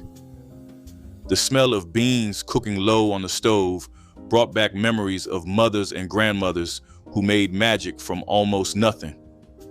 Cornmeal shortbread was the humble cookie that stretched precious wheat flour by substituting corn, creating something uniquely Southern and delicious. Butter or lard was creamed with sugar, then mixed with cornmeal and just enough wheat flour to hold the dough together. The cookies were pressed into pans or shaped by hand, then baked until edges turned golden while centers stayed tender. The texture was crumbly and slightly gritty, with corn's natural sweetness enhancing buttery richness. Cornmeal cost far less than wheat flour, making these cookies affordable when budgets demanded creativity. Mothers baked large batches for Christmas, storing them in tins where they kept for weeks. Cornmeal shortbread proved that substitution born from necessity could create something worth making by choice. Molasses pull bread brought a gentle sweetness to early mornings and delighted children who loved to tear off soft, sticky pieces while the loaf was still warm. The yeast dough was enriched with sorghum or blackstrap molasses, giving it a rich color and a deep, caramel-like flavor. After a slow rise, it was baked until the crust turned dark and slightly chewy, while the inside stayed moist and tender. Families treasured this bread because it required little more than patience and a steady hand, yet the reward was a fragrant loaf that could feed many. Grandparents remember how the scent of molasses would drift through the house, promising a breakfast that felt like a celebration even on an ordinary day. Slices were enjoyed plain, toasted or slathered with butter, making every bite a reminder of how sweet life could be when shared at the family table. Molasses pull bread remains a symbol of care and time, proof that the simplest ingredients can create the most lasting memories. Fried catfish with hot sauce appeared at holiday gatherings near rivers and lakes, where Black families could catch their main course for free. The fish were cleaned and filleted, then soaked in buttermilk to remove any muddy taste before being dredged in seasoned cornmeal. Fried in cast iron skillets filled with hot oil, the catfish emerged with crispy golden crusts that shattered against tender, flaky white flesh. Children would line up with plates extended, knowing that the first fish out of the oil would be the crispiest and best. Hot sauce was passed around the table, each person adding their preferred amount of heat to the mild, sweet fish. For families living near water, catfish represented abundance that cost nothing but time and patience with a fishing pole. The smell of cornmeal-crusted fish frying could draw neighbors from blocks away, turning family meals into community celebrations that stretch resources even further. Bean sandwiches turned leftover pinto or navy beans into portable lunches that provided complete protein. Families mashed cooked beans with a fork, seasoned them with salt, pepper, and whatever hot sauce was available, then spread them between bread slices. The beans had often been cooked with ham hocks or fatback, carrying those flavors into the sandwich. This lunch cost almost nothing because dried beans were among the cheapest foods available, and leftovers stretched Sunday dinner into Monday lunch. Children carried these to school while adults took them to factories and fields. The texture was soft and filling, each bite delivering the earthy richness of slow-cooked beans. Bean sandwiches represented the practical genius of Black kitchens where nothing was ever discarded. Chicken and rice was the one-pot meal that stretched a single chicken into days of eating. Chicken pieces were browned, then simmered with onion, celery, garlic, and seasonings until nearly done.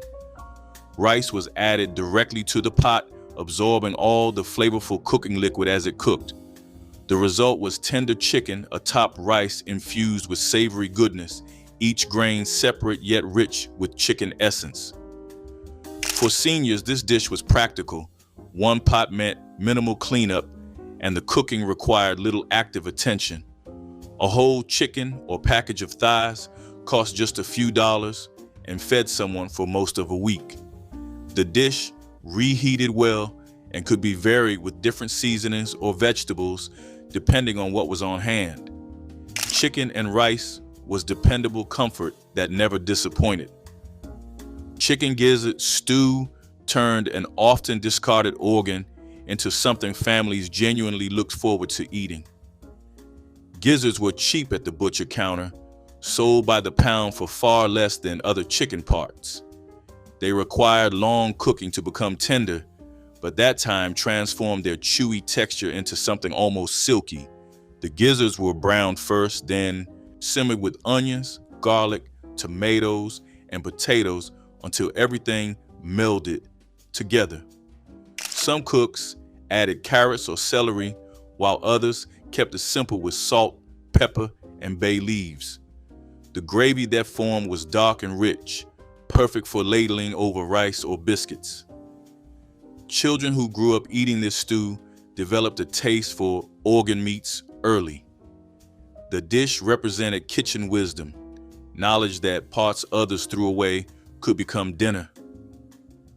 Fig preserves cake was the Christmas dessert built around the sweet spread that many Southern Black families made each summer from backyard trees.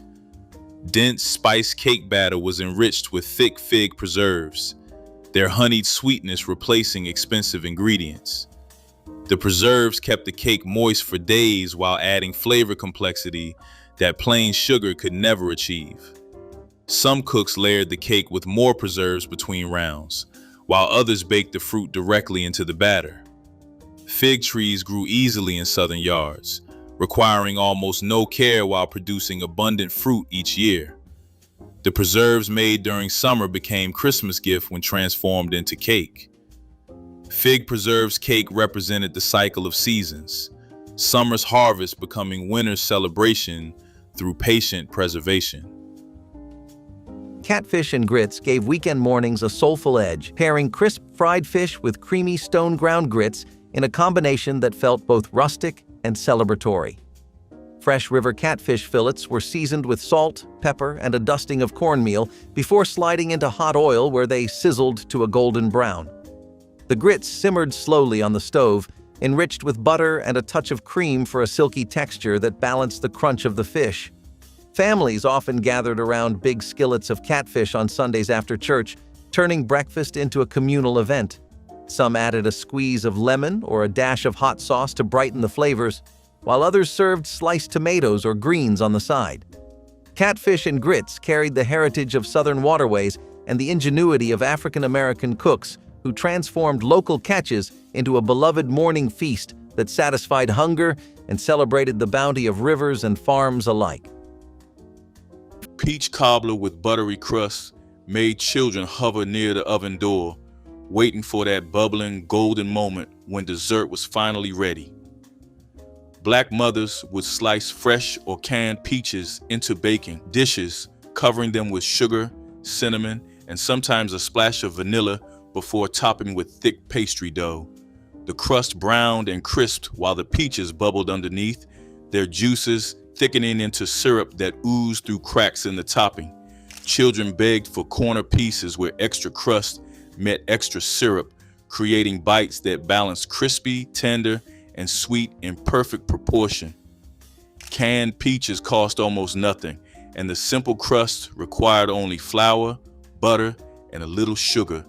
Pantry staples every household kept on hand. Served warm with cold milk poured over the top, cobbler delivered the kind of satisfaction that made children remember holidays for the rest of their lives. This dessert proved that celebration didn't require expensive ingredients, just patient hands and a hot oven. Fried egg sandwiches provided cheap protein that could be prepared in minutes when nothing else was available. Families fried eggs in whatever fat the kitchen held, usually bacon grease or lard, then placed them between bread while the yolk was still runny. The yolk became the sauce, soaking into bread and creating richness without additional ingredients. Eggs cost almost nothing when families kept backyard chickens, making this lunch essentially free. Workers carried these to jobs, eating them cold when no other option existed. Children learned to fry their own eggs young, taking responsibility for their own meals. The simplicity was the genius because eggs provided complete protein requiring minimal skill or time. Fried egg sandwiches represented the baseline of survival, the lunch made when everything else had run out. Turnip greens with turnips used every part of the vegetable, wasting nothing while delivering vitamins and fiber that aging bodies needed. The greens were washed carefully, chopped, and simmered with a ham hock or smoked turkey neck until tender and infused with smoky flavor. The turnip roots were peeled, cubed, and added to the pot, cooking until soft enough to mash against the roof of your mouth. The potlikker that remained was as valuable as the greens themselves, rich with nutrients and perfect for sipping or soaking up with cornbread. For seniors on fixed incomes, a bunch of turnip greens with roots attached cost little yet provided multiple servings.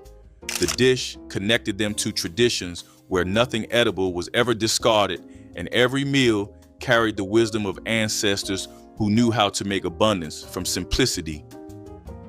Hogmaw stew was pig's stomach, transformed into something surprisingly delicious through patient cooking and bold seasoning. The stomach was cleaned thoroughly, then stuffed with potatoes, sausage, and onions before being simmered until tender. Some families made it as a stew instead, cutting the stomach into strips and cooking it with vegetables. The texture was chewy but pleasant, similar to tripe but milder in flavor. This dish was Pennsylvania Dutch in origin, but spread through Black communities in the Mid-Atlantic.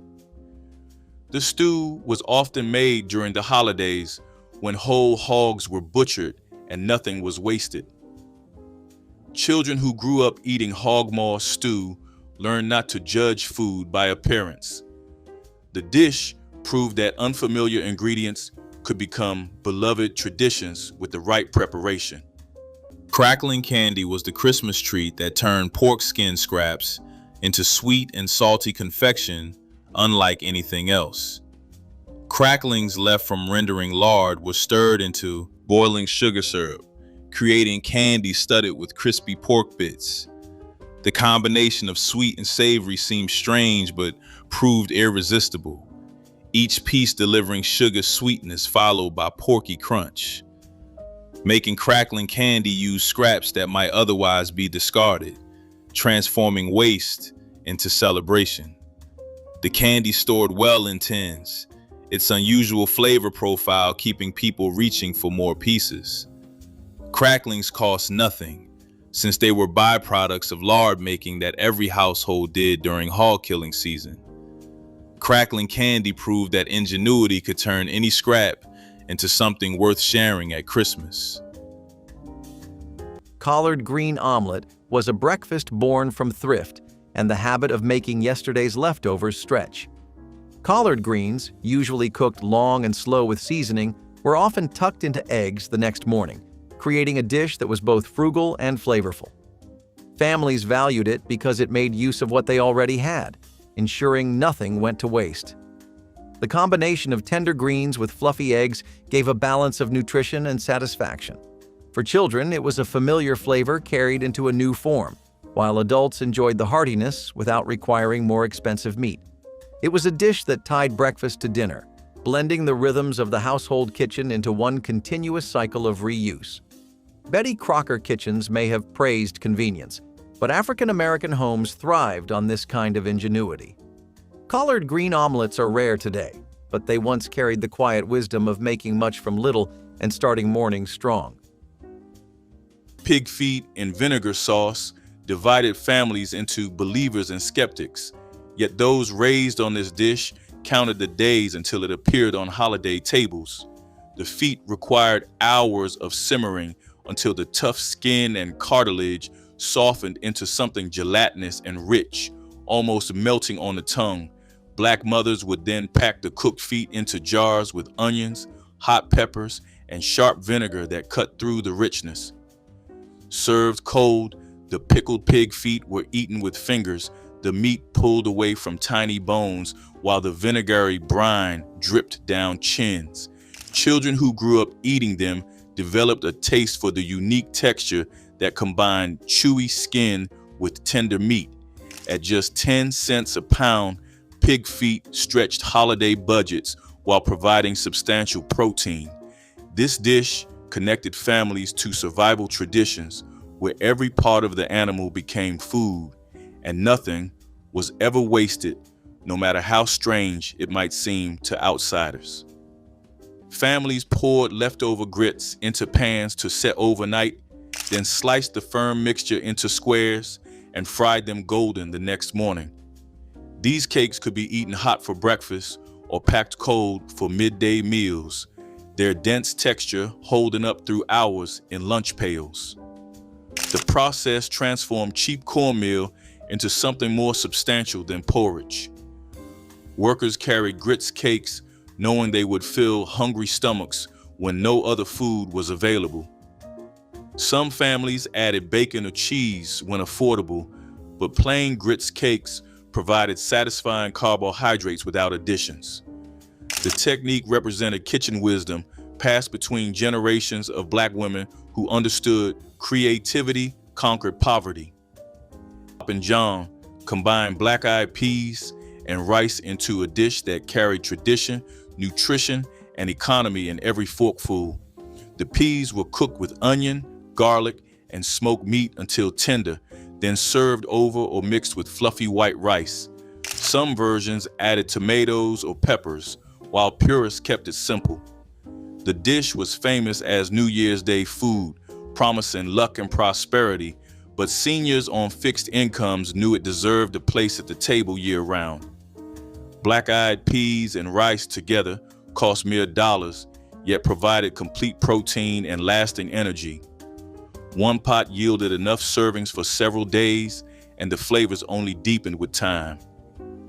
Hop and John represented the genius of making filling, nutritious meals from the most humble and affordable ingredients available.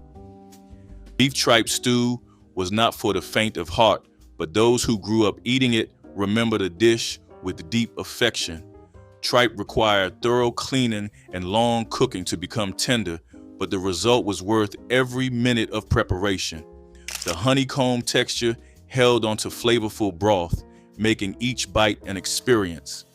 Black cooks prepared it with tomatoes, onions, garlic, and plenty of pepper, creating a stew with Caribbean and Southern influences intertwined. Some versions included potatoes or hominy to stretch the meal. The dish was considered special occasion food despite its humble origins, served when the family wanted something different. The smell was distinctive, earthy, and rich, announcing to the neighborhood that serious cooking was happening. Tripe stew taught children that texture and flavor mattered more than appearance. Blackstrap gingerbread was the dark, dense cake that turned the cheapest molasses into Christmas celebration throughout Black households. Blackstrap, the final pressing with strongest flavor, cost less than lighter grades and gave gingerbread intense depth.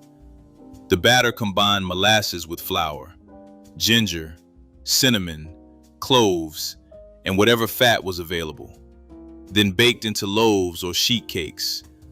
The finished gingerbread was almost black, deeply spiced and moist enough to last for days. Some families topped it with powdered sugar glaze, while others served it plain with coffee. Blackstrap gingerbread appeared at Christmas because spices were traditional holiday flavors, even when nothing else was affordable. The cake proved that the cheapest ingredients created the most memorable flavors. Field pea cakes were one of those breakfast recipes that reflected both creativity and frugality. Leftover field peas would be mashed and mixed with cornmeal, onion, and a touch of seasoning, then shaped into patties and fried until crisp. They were simple to prepare and stretched whatever little was left from dinner into the morning meal. For farming families, peas were easy to grow and store, making them a dependable staple. The patties were hearty enough to satisfy hunger and could be eaten plain or alongside bread, syrup, or even a bit of bacon when available. The texture was soft inside with a crunchy crust that made them appealing to both children and adults. Field pea cakes spoke to the ingenuity of cooks who made sure nothing went to waste. They were not just thrifty, but also delicious, proving that even the simplest ingredients could be turned into a breakfast worth remembering. Fried pork chops with onion gravy were the centerpiece of holiday breakfasts that brought entire families to the table before the sun finished rising.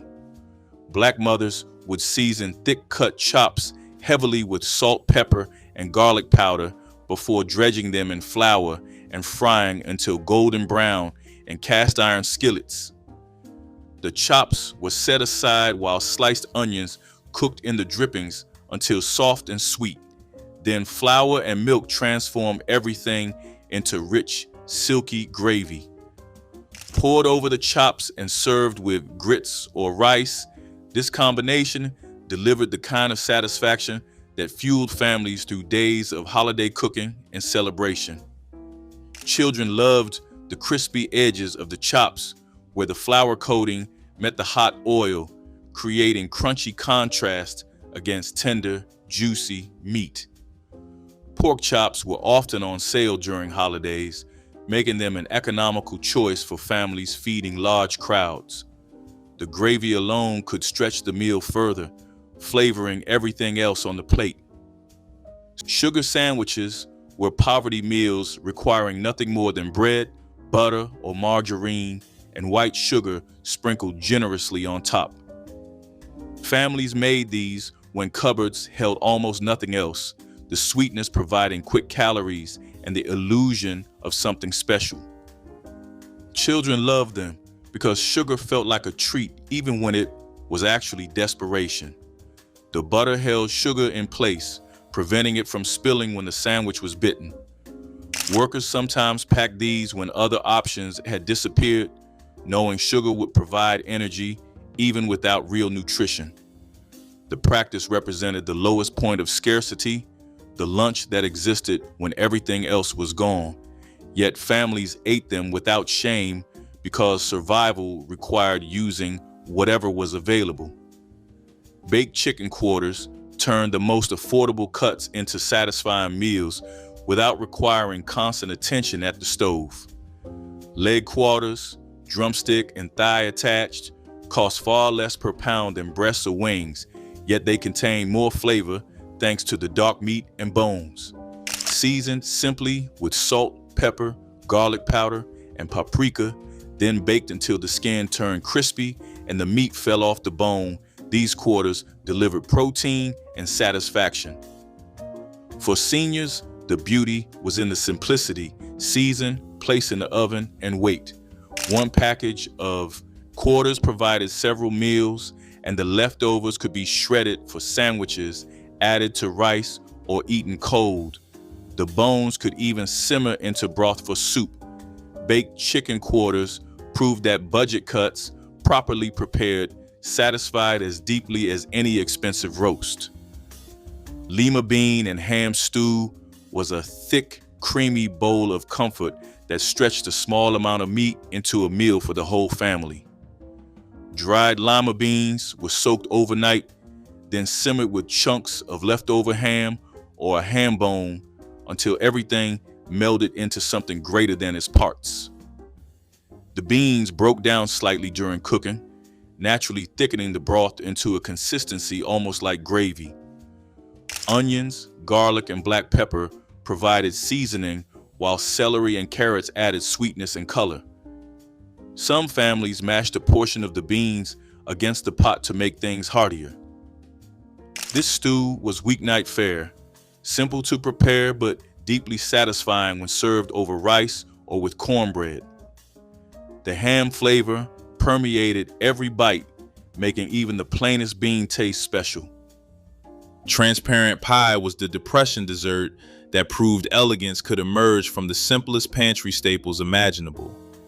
A filling of sugar, eggs, butter, and a splash of vanilla or vinegar was poured into homemade crust and baked until set into glossy, translucent custard. The pie earned its name from the clear, amber appearance of the filling that looked almost like stained glass when sliced. The flavor was pure sweetness with subtle caramel notes from the brown butter, satisfying without any expensive additions. Transparent pie required no fruit, nuts, or fancy ingredients, just careful attention to avoid curdling the eggs. Mothers made these when the pantry held nothing but basics, yet Christmas still demanded dessert. The pie proved that skill and simplicity could create something genuinely beautiful.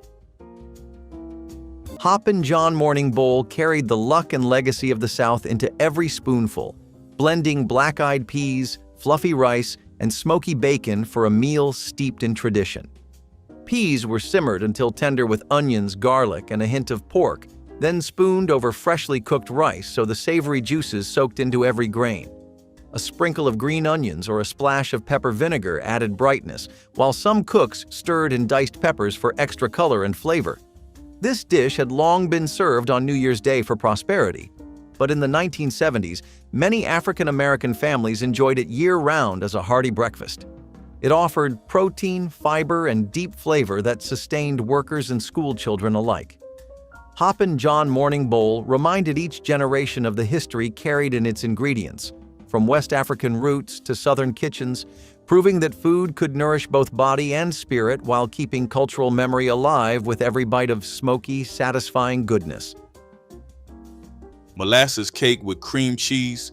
Frosting was the birthday cake of children whose families could not afford white sugar, yet no one who tasted it ever felt cheated. Black mothers would mix dark molasses with flour, eggs, and warm spices like ginger, cinnamon, and cloves, creating batter that baked into dense, moist cake with deep caramel notes. The cream cheese frosting provided tangy contrast to the earthy sweetness, spreading smooth and white across the dark layers. Children blew out candles on these cakes and made wishes that felt just as magical as any fancy bakery creation. Molasses cost far less than refined sugar and was often available when other sweeteners were not, making it the practical choice for families stretching holiday budgets. The cake improved with time, the flavors deepening as it sat wrapped in cloth on the counter overnight. This dessert proved that celebration did not require expensive ingredients, just knowledge passed from mother to daughter about how to make something magnificent from what others overlooked. Leftover rice balls transformed yesterday's dinner into today's portable lunch. Families shaped cold rice into firm balls, sometimes adding bits of meat or vegetables, then wrapped them in cloth for transport. The rice held together when properly packed, creating a self-contained meal requiring no bread or utensils. Cathead biscuits with cane syrup earned their playful name from their impressive size, each biscuit as big as a cat's head. The dough was mixed by hand, using flour, lard, and buttermilk to create a texture both fluffy and sturdy enough to split and fill. Baked until golden brown, they emerged from the oven towering and fragrant. Grandparents remember serving them with thick drizzles of dark cane syrup or honey, a combination that balanced sweet and savory with every bite. These giant biscuits were a centerpiece of country breakfasts, capable of holding slices of fried ham or scrambled eggs without falling apart. Families loved how a single biscuit could satisfy even the hungriest farmhand, making them practical as well as indulgent. Their name sparked laughter and curiosity, ensuring they were always a conversation starter at the table. Today, the memory of cathead biscuits remains a warm reminder of big flavors, generous hearts, and mornings filled with the smell of baking bread. Hoppin' John with rice and peas carried New Year's luck in every spoonful, a dish so tied to tradition that skipping it felt like tempting fate. Black mothers would cook black-eyed peas with rice, onions, and whatever pork was available, bacon, ham hock, or salt pork, until everything melded into one comforting bowl. The dish was always served on New Year's Day, often alongside collard greens, with each element carrying its own promise of prosperity. Children ate their portions dutifully, believing that the peas represented coins and would bring money in the coming year. The dish cost almost nothing, yet carried enormous cultural weight, connecting families to ancestors who had eaten the same meal and made the same wishes for generations. Leftovers were eaten throughout the first week of January, each serving renewing the promise of good fortune. Hoppin', John proved that food could carry meaning far beyond nutrition, binding families to traditions that money could never buy. In Gullah communities along the Carolina coast, rice was the staple grain at every meal. Leftover rice was never wasted because it could always become tomorrow's lunch. Workers carried rice balls in pockets or pails, eating them by hand during breaks. Children found them easier to manage than sandwiches, the compact shape fitting small hands. The technique came from African foodways where rice balls had sustained travelers for generations. This lunch connected Black Americans to ancestral wisdom about stretching grain. Ox tongue stew required commitment, but those who mastered it created something unforgettable. The tongue was first simmered for hours until the tough outer skin could be peeled away, revealing tender, beefy meat beneath. That meat was then cubed and returned to the pot with onions, carrots, potatoes, and tomatoes, simmered until everything melded into rich harmony. The texture was unlike any other cut, dense but somehow silky with a flavor more intensely beefy than regular roasts. This stew appeared on tables during hard times when tongue cost far less than conventional cuts. The preparation was labor-intensive, but the result fed families for days. Children who grew up eating it often didn't know what they were eating until years later. Ox tongue stew proved that adventurous cooking brought rewards. Which cheap meal from the 1970s kept your family going? Drop it in the comments, hit like, and subscribe so we can keep honoring the resourceful kitchens that fed generations on next to nothing.